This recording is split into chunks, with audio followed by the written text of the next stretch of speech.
आज सबसे पहले बात करेंगे प्रेमानंद जी महाराज की पदयात्रा की। ब्रज वृंदावन में पिछले 40 साल से निवास कर रहे हैं और पिछले 5 साल से वो रात्रि में अपने निवास स्थान श्री कृष्णा शरणम से राधा के लिए कुंज जाते हैं, जिसका रास्ता 2 किलोमीटर लंबा है। और इसी रास्ते में एक एनआरआई ग्रीन सोसाइटी है। इसके लोगों द्वारा महाराज जी की इस यात्रा का विरोध किया गया, लेकिन सोसाइटी के लोगों का कहना था कि महाराज जी के शिष्य यहां आकर आतिशबाजी करते हैं और बहुत तेज साउंड बजाते हैं। इसी के चलते महाराज जी की यात्रा 6 फरवरी के बाद से स्थगित कर दी गई थी और एनआरआई ग्रीन के लोग इसका विरोध कर रहे थे।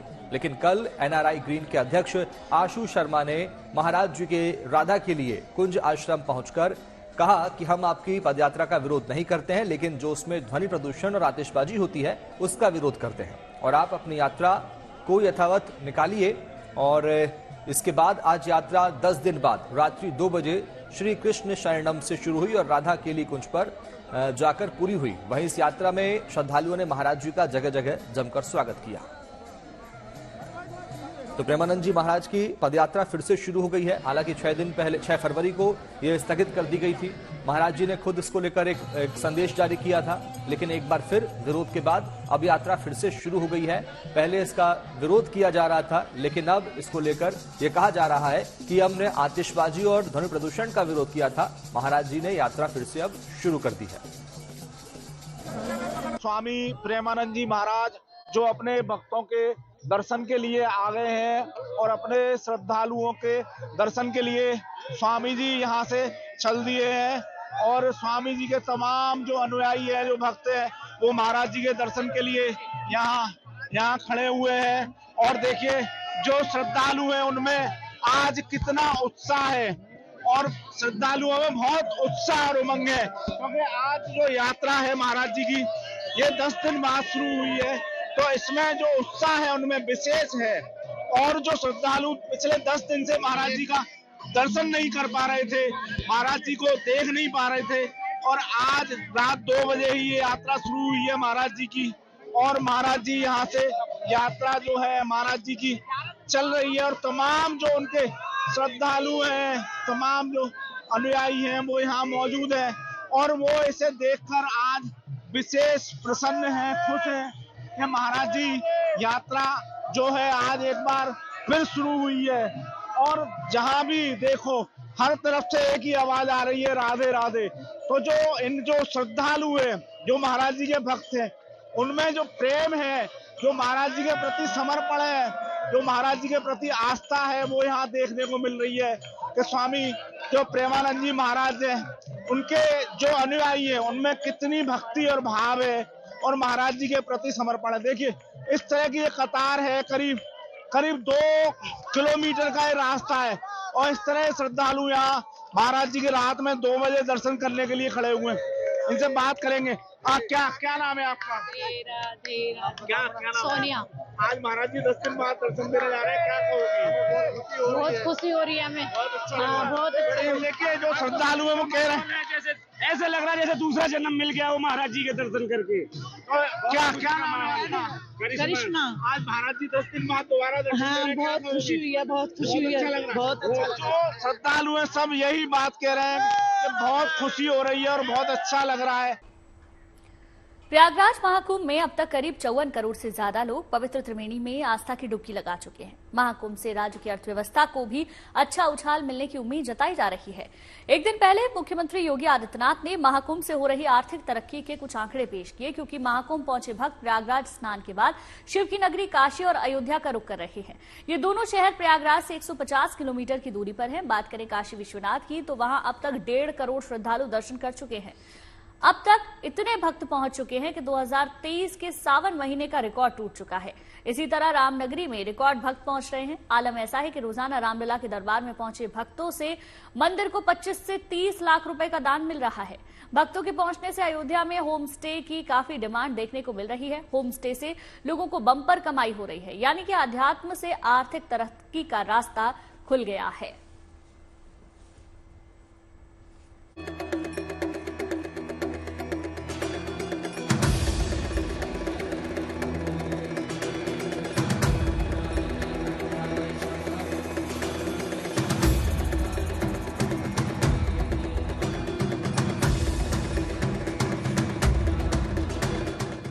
प्रयागराज महाकुंभ में करीब 55 करोड़ श्रद्धालु आस्था की डुबकी लगा चुके हैं।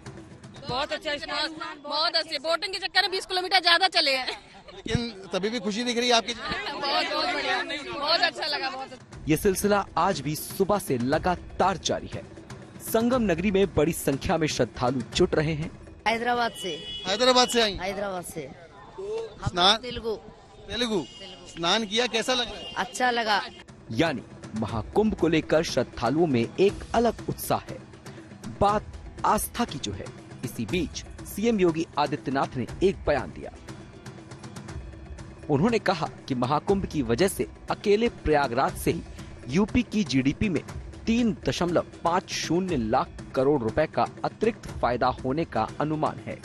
मैं पूछना चाहूंगा कि कोई निवेश आज के दिन पे ऐसा है क्या जहां पे आप जो मूल पूंजी लगाएंगे वो मूल पूंजी के साथ साथ उतना अतिरिक्त प्रॉफिट कमा करके वह आपको, यानी वो प्रोजेक्ट मात्र 21 दिन में उतना पैसा कमा ले। लेकिन ये स्पिरिचुअल टूरिज्म में संभव है और ये प्रयागराज में एक जगह में हुआ है। ऐसे ही लाखों लोगों को कार्य मिला है, उनकी आमदनी बढ़ी है और यह आमदनी अल्टीमेटली यूपी की आमदनी के साथ बढ़ने जा रही है। मेरा अनुमान है कि यह संख्या 60 करोड़ तक पहुंचती है तो मान के चलिए कि यूपी की जो इकोनॉमी होगी वह लगभग 3.25 से लेकर 3.5 लाख करोड़ रुपए की अतिरिक्त यूपी की जीडीपी में बढ़ोतरी होने वाली है। महाकुंभ से पहले भी कुछ रिपोर्ट में यह अनुमान लगाया गया था कि इस आयोजन से देश की जीडीपी के आंकड़ों में 1% से ज्यादा की बढ़त दर्ज की जा सकती है। महाकुंभ जैसे आयोजन भारत की अर्थव्यवस्था के अलग स्वरूप से भी रूबरू करवाते हैं। इस दौरान संस्कृति और वाणिज्य का मेल होता है, जिससे धार्मिक पर्यटन बढ़ता है। आप लोग कहाँ से आए हैं? मुंबई, छत्रपति संभाजी नगर। मुंबई छत्रपति सर, संभाजी नगर। सबसे बढ़िया एकदम। आप तो क्या दोस्त हैं सब साथ में? नहीं, अलग-अलग कोई अलग-अलग जगह से, कोई अलग-अलग जगह से। चलना पड़ा आपको, कोई दिक्कत लगी कि? कोई दिक्कत नहीं, एकदम बढ़िया सुविधा, एकदम महाराज जी के राज्य में सब एकदम मस्त है। प्रयागराज महाकुंभ को खत्म होने में अब महज 1.5 हफ्ता बचा है। ऐसे में भी लोगों का यहाँ आना कम नहीं हो रहा। इसमें गर्भवती महिलाएं भी शामिल हैं। कहा जा रहा है कि स्नान के लिए आई 18 महिलाएं अब तक कुंभ अस्पताल में बच्चों को जन्म दे चुकी हैं। कहा जा रहा है कि इनमें कुछ तो ये चाहती थी कि उनके बच्चे का जन्म यही कुंभ क्षेत्र में हो जाए। जी, हमने जब ये पूछा तो उन्होंने कहा कि मैडम कुंभ लगा हुआ है, 144 साल बाद लगा हुआ है, घर के सभी लोग जा रहे हैं, फिर हम इस अमृत स्नान से कैसे वंचित रह जाएं? और बाकी भगवान जो है सबका अच्छा करते हैं तो हमारा बुरा कैसे करेंगे? और कुंभ में जाएंगे, अच्छा ही अच्छा होगा, हमारा बच्चा कुंभ में पैदा होगा। तो पहले से सोच के आए थे कि ये हो जाएगा तो अच्छा हो जाता है तो कोई बात नहीं है, ये तो अच्छी बात होगी, हमारा बच्चा कुंभ में पैदा हो जाता है तो। इतना ही नहीं, कुछ लोग तो आस्था की वजह से अपने बच्चों के नाम तक धर्म से जुड़े हुए रख रहे हैं। इनमें किसी ने अपनी बच्ची का नाम गंगा सरस्वती रखा तो किसी ने माता सीता के नाम पर वैदेही, वहीं किसी ने अपने बच्चे का नाम कुंभ या अमृत भी रखा। क्या नाम है? प्रभा नाम है। कहाँ की? फतेहपुर की है। ये बच्चा आपका कब हुआ? कल शाम को। कल शाम को हुआ। क्या नाम रखा है? वैदेही। वैदेही क्यों? सीता माता का नाम है ना, इसलिए। सीता माता का नाम है तो कुंभ की श्रद्धा के लिए आपने नाम रखा है? जी। जाहिर है कि महाकुंभ में अभी 1.5 हफ्ता बाकी है और इसमें अभी आस्था के कई रंग दिखेंगे, कई रिकॉर्ड बनेंगे और ये हमारी अर्थव्यवस्था को भी एक नए शिखर पर ले जाएंगे। प्रयागराज से सिमर चावला और आनंद राज के साथ bureau report, good news today. Prayagraj Mahakumbh में हर दिन रिकॉर्ड श्रद्धालु पहुंच रहे हैं। इन श्रद्धालुओं की गिनती एआई के तहत फेशियल रिकॉग्निशन टेक्नोलॉजी से की जा रही है। पुलिस के डैशबोर्ड से लाइव डेटा के मुताबिक प्राइवेट कंपनी इनकी गिनती कर रही है। क्या है प्रक्रिया? इंटीग्रेटेड कमांड सेंटर से स्क्रीन पर डैशबोर्ड से कैसे होती है गिनती? देखिए हमारे संवाददाता सिमर चावला की स्पेशल रिपोर्ट। यूं तो प्रयागराज महाकुंभ में रोज लाखों करोड़ों की संख्या में श्रद्धालु स्नान कर रहे हैं। अभी तक के फिगर की बात करी जाए तो तकरीबन 53 करोड़ श्रद्धालु स्नान कर चुके हैं।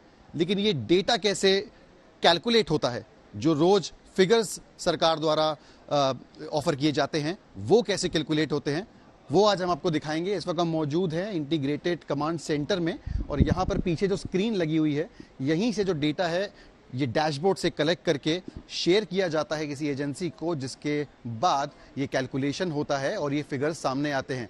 कैसे काम करता है पूरा ये सिस्टम, इस पर बात करने के लिए हमारे साथ मौजूद है इंटीग्रेटेड कमांड सेंटर के चीफ अमित कुमार। फिगर्स हम थोड़ी देर में देखते हैं, एक बुलेटिन रिलीज होता है कि अभी तक 55-60 लाख लोगों ने स्नान कर लिया, अभी तक 53 करोड़ का फिगर है। ये बेसिकली कैसे कैलकुलेट होता है? ये एक एजेंसी है, आउटसोर्स्ड एजेंसी है, जो कि ये एल्गोरिदम्स लगा करके, स्टैटिस्टिकल मेथड्स लगा करके इसको कैलकुलेट करती है। जो ये डैशबोर्ड आप देख पा रहे हैं यहाँ पर, इससे ये AI पर आधारित डैशबोर्ड है और ये एक तरीके से मेले की हेल्थ जो है वो डिस्प्ले करता है, जो ग्रीन बार्स आप देख रहे हैं। तो इससे हमको ये जानकारी हो जाती है कि कहाँ पर इंटरवीन कब करना है। साथ ही इसी डेटा का प्रयोग करके जो एजेंसी है वो कैलकुलेट भी करती है इसी, और उस प्रकार से फिर वो फिगर्स रिलीज की जाती है। AI की आपने बात करी, आर्टिफिशियल इंटेलिजेंस, जो कि अपने आप में एक बहुत वास्ट सेगमेंट है। स्पेसिफिकेशन की बात करी जाए, मैं स्क्रीन के जरिए आप चाहूँगा कि आप एक बार समझाने पाएँ कि इसमें डैशबोर्ड में क्या आपके सामने कैलकुलेशंस आ रहे हैं, क्या नंबर्स आ रहे हैं जो उस एजेंसी से शेयर करते हैं। यहाँ पर जैसे कि आप देख पा रहे हैं, लेफ्ट टॉप जो कार्ड है वहाँ पर क्राउड डेंसिटी को कैलकुलेट किया जा रहा है कैमरे के माध्यम से, और जो टॉप राइट में जो कार्ड है उसमें पार्किंग का स्टेटस वह भी AI के माध्यम से ही कैलकुलेट किया जाता है, और लेफ्ट बॉटम में जो कार्ड है वो लोगों के फ्लो का, जो क्राउड का फ्लो है उसको इंगित करता है, और राइट में फिर कुछ अलर्ट्स हैं जो कि जिन पे कि हम एक्ट अपॉन करते हैं, जिस पे हम ग्राउंड टीम्स को इंटरवीन करने के लिए यहाँ से निर्देशित करते हैं। तो यही डेटा जो है वो एजेंसी के साथ मतलब इसको शेयर किया जाता है। कितनी देर में इसको आप शेयर करते हैं? ये तो रियल टाइम बेसिस पे उनके साथ डायरेक्टली शेयर होता रहता है। तो उस पर आधारित कुछ उनके स्टैटिस्टिकल मेथड्स हैं, उनके एल्गोरिदम्स हैं, जिसको कि वो इस्तेमाल करके यहाँ से सैम्पलिंग करते हैं। यदि मैं आपको इसको थोड़ा आसान शब्दों में समझाना चाहूँ तो यहाँ से सैम्पलिंग करते हैं, यानी कि कुछ समय के बाद जो क्राउड डेंसिटी और अन्य जो ये पैरामीटर्स हैं इनको उस एल्गोरिदम में फीड किया जाता है, और फिर उससे स्टैटिस्टिकली वो जो हेड काउंट है वो कैलकुलेट करके रिलीज किया जाता है। अब आपको लेकर चलते हैं महाकाल की नगरी उज्जैन, जहां शिव नवरात्रि की शुरुआत हो गई है। पहले दिन भगवान महाकाल का अद्भुत श्रृंगार हुआ, जिसमें उन्हें हर्बल उत्पादों से सजाकर दूल्हे के रूप में तैयार किया गया। इस दिव्य श्रृंगार को देखकर भक्तों ने आशीर्वाद लिया। सोमवार से शुरू ये पर्व अगले 9 दिनों तक चलेगा, जिसमें महाकाल अलग अलग रूप में भक्तों को दर्शन देंगे।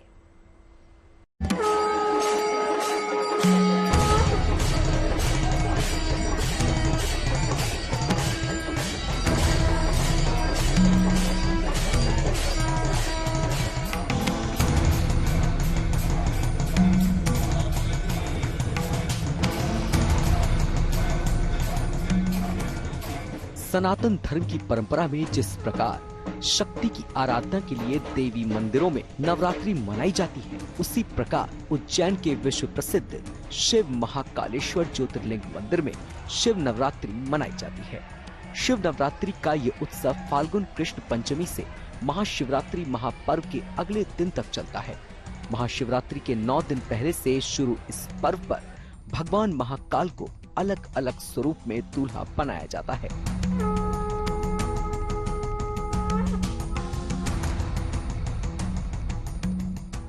उन्हें दूल्हे के रूप में सजाने से पहले उनको हल्दी का उपटन लगाया जाता है। शिव नवरात्रि के इस पर्व के दौरान तमाम रीति रिवाजों के साथ देवादिदेव महादेव का श्रृंगार होता है।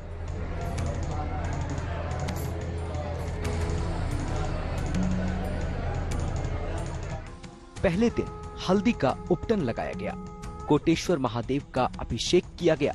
9 दिनों तक 11 पुजारी रुद्रा अभिषेक करेंगे। दिन और शाम की पूजा के साथ भोग आरती होगी। हर शाम महाकाल को नए वस्त्र और जेवर पहनाए जाएंगे। ये तमाम परंपराएं 25 फरवरी तक चलेंगी। 26 फरवरी को महाशिवरात्रि के दिन अंतिम पूजा होगी। 27 फरवरी को महाकाल को फूलों का सेहरा अर्पित किया जाएगा। महाकाल के फूलों के सेहरे के लिए 125 किलोग्राम फूलों का इस्तेमाल होगा। शिवरात्रि पर्व जो 27 तारीख को सारे देश में मनाया जाएगा, उसी के तारतम्य में महाकालेश्वर ज्योतिर्लिंग पे 9 दिन के नवरात्रि पर्व यहाँ होता है। लेकिन अब से विशेष योग है, एक तिथि बढ़ने से यह पर्व 10 दिन का रहेगा और 10 दिन का पर्व आज से प्रारंभ हुआ है। भगवान महाकालेश्वर की भस्म पूजन के पश्चात यहाँ अभी लघुरुद्र पूजन प्रारंभ हो गया है। भगवान महाकालेश्वर पर, कोटेश्वर पर 11 ब्राह्मण द्वारा पूजन अभिषेक और प्रतिदिन भगवान का आज से लेकर तो अमावस्या तक भगवान को नित्य नए श्रृंगार शाम को 4 बजे से भगवान पे किए जाएंगे, जो अलग अलग रजत प्रतिमा के रूप में होगी। उन प्रतिमा को भगवान के ऊपर सजाया जाएगा, रखा जाएगा, जिसका दर्शन भक्त लोग प्राप्त करते हैं। महाकालेश्वर मंदिर में शिव नवरात्रि के दौरान 9 दिनों तक भगवान चंद्र मौलेश्वर, मन महेश, शिव तांडव, उमा महेश आदि स्वरूप में प्रजा को दर्शन देते हैं। 17 फरवरी को चंदन श्रृंगार किया गया। 18 फरवरी को दिव्य चंदन श्रृंगार होगा। 19 फरवरी को शेष नाग श्रृंगार किया जाएगा। 20 फरवरी को घटा टोप श्रृंगार होगा। 21 फरवरी को होलकर श्रृंगार, 22 फरवरी छबीना श्रृंगार, 23 फरवरी को मन महेश श्रृंगार होगा। 24 फरवरी उमा महेश श्रृंगार, 25 फरवरी शिव तांडव श्रृंगार, 26 फरवरी अर्पित करेंगे सतत जल धारा और 27 फरवरी को सप्तधान्य श्रृंगार किया जाएगा। जब भगवान निराकार रूप से साकार रूप धारण कर सखा रूप में आते हैं तो बड़ी संख्या में शिव भक्त भगवान का आशीर्वाद लेने के लिए पहुंचते हैं। 12 ज्योतिर्लिंगों में तीसरे नंबर पर विराजित भगवान महाकालेश्वर के दरबार में ही शिव नवरात्रि मनाई जाती है। दूसरे ज्योतिर्लिंगों में केवल महाशिवरात्रि का पर्व ही मनाया जाता है। उज्जैन से संदीप कुलश्रेष्ठ के साथ bureau report, good news today.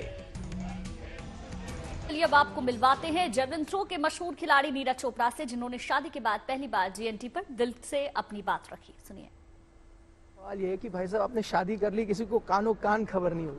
नहीं, खबर थी, काफी लोगों को, फैमिली थी, जो क्लोज फ्रेंड्स थे, और वही था कि एक बार करके अच्छे से फिर सभी को किस तरीके से हम इनवाइट कर सकते हैं, क्योंकि ऐसा टाइम था कि मुझे ट्रेनिंग भी करनी थी, सीजन भी स्टार्ट होना है फिर जल्दी, तो मैं ऑलरेडी मुझे लग रहा था कि ट्रेनिंग स्टार्ट करने जाना है।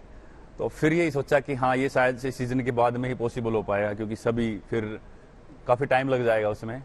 तो नहीं, बिल्कुल पता था, और मैं सभी को ये कहना चाहूँगा कि जल्द ही सभी के साथ मिलना होगा। हाँ, नहीं, मैं इसलिए पूछ रहा था क्योंकि देखिए आप छोटे से गांव से आते हैं, और गांव वगैरह में प्रथा होती है ना कि जब शादी होती है तो पूरे गांव को इनवाइट करना होता है। तो गांव वाले भी नाराज होंगे, आपने उनको कहा है नहीं नहीं, वो समझ गए, मतलब उनको पता है। हमने कभी भी कुछ भी किया है, जैसे सिस्टर की मैरिज हुई थी, टोक्यो ओलंपिक के बाद जब मेडल जीत के आए थे, तो तब भी हमेशा जब भी कोई फंक्शन करते हैं पूरे गाँव का या सभी का खाना करते हैं, तो उनको पता है कि ऐसे तो भागेंगे तो नहीं, पर वो बिल्कुल सभी से बात होगी है बाद में, जब भी नीरज फ्री होगा और हिमानी की भी क्लासेस खत्म हो जाएंगी, तो उसके बाद हम वो पूरा करेंगे। अच्छा, मैंने शुरुआत में कि मोस्ट एलिजिबल बैचलर का वो टैग आपसे चला गया है। वैसे ये एक हार है जिसमें हार की भी जीत है, लेकिन आपको पता है कितने दिल टूटे होंगे? कभी आपने इसके बारे में सोचा है? नहीं, मतलब वही है कि सभी को पता होता है, एक्सेप्ट करते हैं सभी कि नहीं, हाँ, जो भी अब है, जो सबकी अपनी पर्सनल लाइफ होती है, जिसको जो सही लगता है वो करते हैं। और बिल्कुल ये तो पता नहीं दिल टूटे होंगे या नहीं, बट हाँ, ये जरूर है कि सभी समझ जाते हैं कि हाँ, ये रियलिटी है और हाँ, यही है। तो ये कैसे हुआ? मतलब ये अरेंज मैरिज है, आप उनको जानते थे पहले से? नहीं, हाँ, मतलब जानते थे, और वो भी पूरा स्पोर्ट्स फैमिली से बिलोंग करते हैं। उनके फादर मदर वो पूरा कबड्डी प्लेयर रहे हैं, भाई रेसलर्स हैं, बॉक्सर्स हैं, वो खुद टेनिस प्लेयर रहे हैं। तो उसके बाद इंजरी होगी तो वो ज़्यादा पढ़ाई की तरफ ज़्यादा उन्होंने ध्यान देना शुरू कर दिया। तो पूरा फैमिली स्पोर्ट्स बैकग्राउंड से है, और मेरे स्टार्ट करने के बाद हमारी फैमिली भी एक स्पोर्ट्स फैमिली बन गई। तो ऐसी फैमिली का भी आपस में मिलना होता था कहीं जगह पे, जैसे उनका और हमारी बात ऐसे स्टार्ट हुई थी नॉर्मली एज एन एथलीट, तो फिर धीरे धीरे लगा और फिर ऐसे। हाँ, आपके जैवलिन पे अब आते हैं। जैसे आपने कहा ना, कई बार आपको बिलीव नहीं होता कि ये सब मेरे साथ चीजें हो रही हैं, ये वाकई में हो रही हैं, ड्रीम कम ट्रू हो रहा है। वैसी एक चीज आपके साथ हुई है, यान ज़ेलेंस्की के साथ अब आप ट्रेन कर रहे हो। ये शायद वही शख्स है जिनके YouTube वीडियो देख के आप सीखते थे कि मैं कैसे बेहतर हो सकता हूँ। हाँ जी। अब आप उनके साथ ट्रेनिंग कर रहे हो। बिल्कुल, यान ज़ेलेंस्की तो स्टार्टिंग से ही, मतलब मुझे लगता है कि मेरे नहीं, जो भी जेवलिन थ्रोअर्स रहे हैं, जो भी कर रहे हैं अभी तक भी, वो उनकी टेक्निक, उनकी परफॉर्मेंस और उनकी कंसिस्टेंसी टॉप पे रही है। और मेडल की बात करें तो 3 बार के ओलंपिक चैंपियन, सिल्वर मेडल उन्होंने जीता है 1988 में। तो मतलब परफॉर्मेंस भी, कंसिस्टेंसी भी, और वैसे भी काफी हम्बल रहे हैं वो। तो जब उनके वीडियोस देखते थे तो तब समझ में नहीं आता ही कैसे करते हैं और कैसे टेक्निक क्या माइंड में रहता है। लेकिन अभी फाइनली मैं उनके साथ काम कर रहा हूँ और मैं अभी हाल ही में ट्रेनिंग करके आया। मतलब अभी बॉडी दर्द कर रही है लेकिन बहुत मजा आया। वैसे ही आधा तो एक्साइटमेंट वैसे ही रहती है, थकावट हो तब भी नहीं होती उनके साथ, क्योंकि वो जब भी बताते हैं टेक्निक के बारे में और एक फील होता है साथ में कि कौन खड़ा है, तो वो बहुत अच्छा लगता है। और मैं मतलब बहुत इंजॉय कर रहा हूँ ये मोमेंट। मैं चाहता हूँ कि डोमेस्टिक कंपटीशन इतना ज़्यादा हो और इंडिया के जेवलिन थ्रोअर इतने निकल के आए कि हम वर्ल्ड में, जैसे बुडापेस्ट में हम बेस्ट 6 में थे, तो बेस्ट 3 वाला भी मैं कभी ना कभी देखना चाहता हूँ। मेरे साथ रहे तो और अच्छा है, अगर मैं ना भी हूँ आगे हमारा फ्यूचर जेवलिन में इतना अच्छा हो।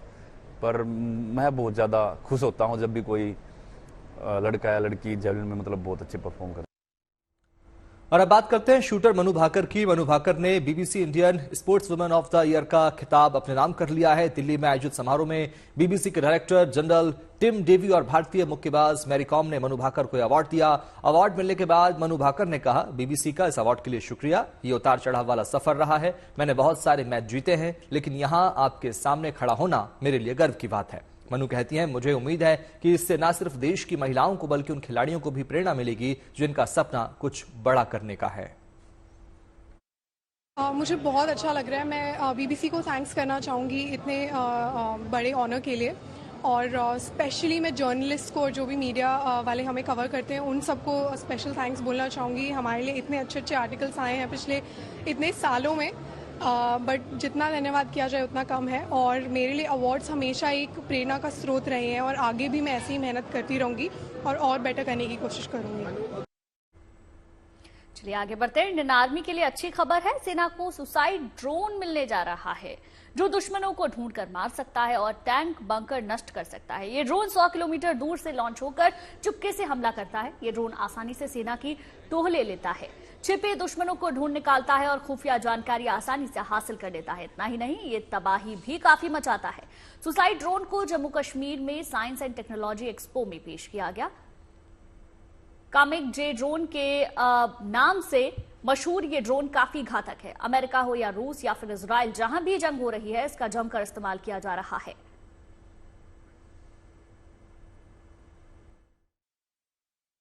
इसमें क्या है, हम आरडीएक्स ले जा सकते हैं, जैसे 150 से 300 ग्राम तक। इसका ड्यूरेशन टाइम है 30 मिनट विदाउट मिनी ड्रोन। अगर मिनी ड्रोन को इसमें कैरी करते हैं तो हम इसको 15 से 20 मिनट तक उड़ा सकते हैं। ड्यूरेशन टाइम इसका यही है। अभी जैसे ये हमारा, जैसे कहीं आप जो दूर है टारगेट, हम इसको पहले उड़ाएंगे। जैसे सर्विलांस किए, हमारा टारगेट मिला तो हम मिनी ड्रोन को इधर से एग्जिट करेंगे। उसके बाद मिनी ड्रोन को ले जाके इसमें 150 से 300 ग्राम जो आरडीएक्स रहेगा, हम उसके ऊपर क्या डिस्ट्रॉय कर देंगे टारगेट के ऊपर। तो ये सुसाइड ड्रोन के नाम से जाना जाता है। हाँ सर, और हाँ सर, बिल्कुल सर। अब छोटे एक कैमरा है इसका, जो कि 15x डे और नाइट दोनों विजन के लिए है। इसमें डे का जूमिंग पावर है सर 15x, नाइट में कोई जूम नहीं है सर। और मिनी कैमरा इसमें जो लगा हुआ है, मिनी कैमरा है छोटे वाले ड्रोन में। अगर हमको इसको उड़ाते समय ये गूगल्स है, ये फर्स्ट विजन इसमें दिखता है, इस वाले में इसमें दिखेगा सर। और दूसरा चीज़, इसमें ऑपरेट करने के लिए 2 मैन की जरूरत लगती है, 2 आदमी रहेंगे सर। मतलब ये कॉम्बिनेशन है, एक बड़ा ड्रोन है जो देखता है। हाँ, ये मदर ड्रोन है सर। मदर ड्रोन जो है वो पहले टारगेट को, हाँ टारगेट को देखेगा सर, क्योंकि इसका फ्लाइंग ड्यूरेशन कम है सर। अगर ये दोनों ड्रोन हटा दिए जाएंगे, उसके बाद इसमें 4 kg तक 5 kg तक समथिंग हम कुछ भी फ्लाई कर सकता है लेके।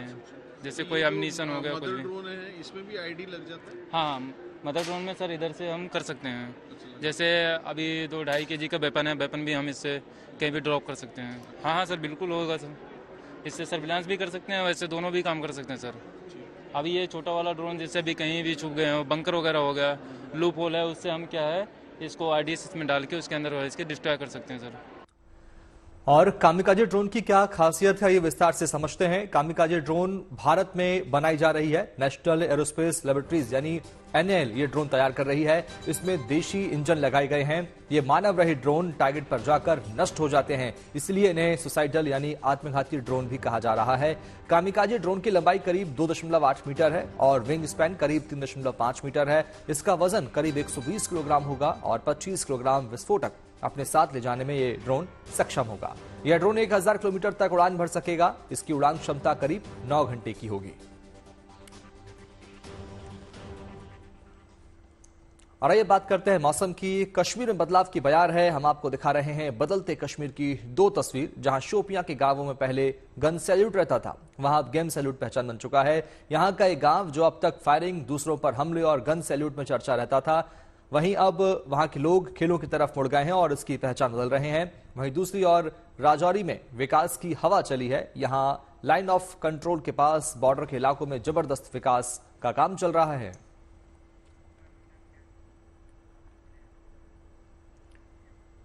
चलिए आगे बढ़ते हैं। सूरत पुलिस घनी आबादी वाले इलाकों में हाईटेक वाहनों से पेट्रोलिंग करने सड़क पर उतरी है।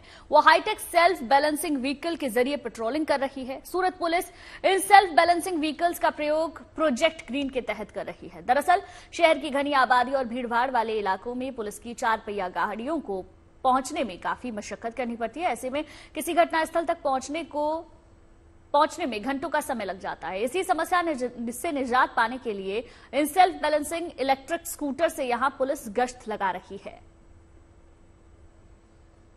चलिए उम्मीद करते हैं शुभ समाचार में आपके दिन की शुरुआत अच्छी खबरों के साथ हुई होगी। आप देखते रहिए गुड न्यूज टुडे, क्योंकि अच्छी खबरों का सिलसिला यहां कभी नहीं थमता। नमस्कार।